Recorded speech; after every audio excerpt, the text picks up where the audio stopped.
they go to daycare full time, they had actually called us to tell us that he had had a seizure.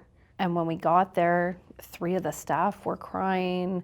Nobody knew what to do. They had all of the lights turned down because he said when the lights were on, it was just pain. Everything was so painful that we obviously thought he had had a seizure, and so did they. But it was not. It was just he was shaking so much that it looked like it. From the daycare time to the time he was actually diagnosed was about 6 months. But that wasn't the beginning. The beginning of it, we had taken him to the hospital multiple times before he was actually, before it got to that breaking point. He stopped walking. He stopped, well, he wasn't even able to get out of bed. His legs were just randomly hurting, and at first you think it's a growing pain, but you're like, there's no way this is a growing pain being this much, right? The only part I remember when I first had it, I couldn't get out of bed, or I had to carry things a lot, and it would hurt really bad. There was a lot of times we go to the children's hospital and they just told us he was lazy, that he didn't want to, he was milking it.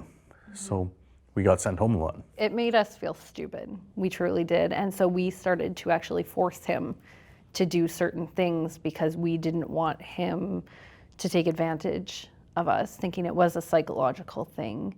To say, okay, you gotta man up a little bit here, bud, and you're just being lazy, start walking. As a dad, I felt guilty after we found out that he had CIDP. We were so upset with our doctor and her team.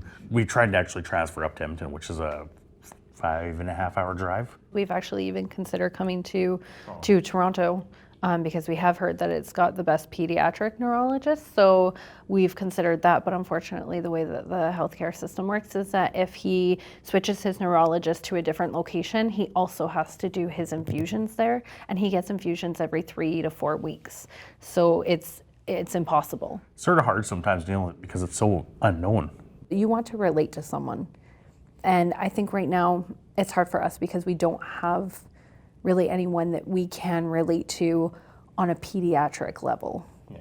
Recently, we've been weaning him off of his prednisone, which is the steroids he was on, and he became very suicidal because of it. So as parents, when your 7-year-old or 6-year-old at the time is telling you he doesn't want to live anymore, you need that support. We started doing our research on the drug itself, like the steroids, and we were told that, yeah, it just has, that's one of the outcomes of it is, you get depressed. Everybody gets depressed on this stuff. And we're like, well, why are you giving it to them? But no matter how many times somebody tells you, well, it's just a side effect. It's just a side effect. It doesn't matter if it's just a side effect.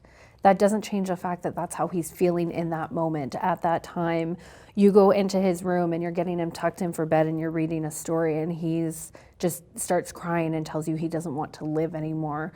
Nobody can ever prepare you for that moment when your 6-year-old tells you that, ever. And it's hard to deal with too because it's on and off. He'll be crying 1 minute and literally 2 minutes later, he's playing. How are you doing with all this, Ryder? Not really good.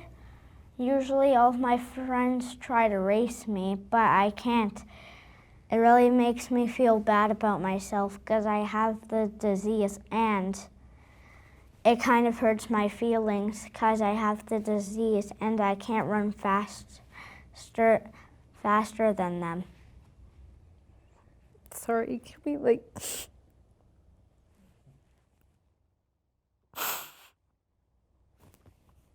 Sorry. As a parent, all you can think of is, how can I help? I need to fix this. As a parent, you want to fix the problem, and when you can't, it makes life very difficult. If you're feeling strained or tired or whatever the situation may be, I know that a lot of the time people say, no pain, no gain. That's what they say. That is not the case with this disease. If you're tired or your child is tired, stop. Stop what you're doing, let your body rest. There's a reason it's tired, it's trying to tell you something. Don't push it just because your child is not acting the same way another child would. If you feel like as a parent that something is wrong, chances are something is wrong. And if it's not wrong, it doesn't hurt to get it checked. You're around your kid all the time. The doctor's not. And like she said, with your instincts, you know there's something wrong. With him, sometimes it comes, sometimes it goes. And just because it's not happening at that minute doesn't mean that it's not there. We had to make a big time push with the doctors. We had to sit at the Alberta Children's Hospital one night and just sit there and basically hold our ground and say, no, we're staying here until we figure something out. That's when they started doing the tests. So don't let the doctors sort of push you around. If they say, oh, no, it's fine, hold your guns on it, 100%. The nurses themselves in the Calgary hospital, the ones that In the day treatment unit. They give him his infusion are just fantastic. Like, they're the nicest ladies ever.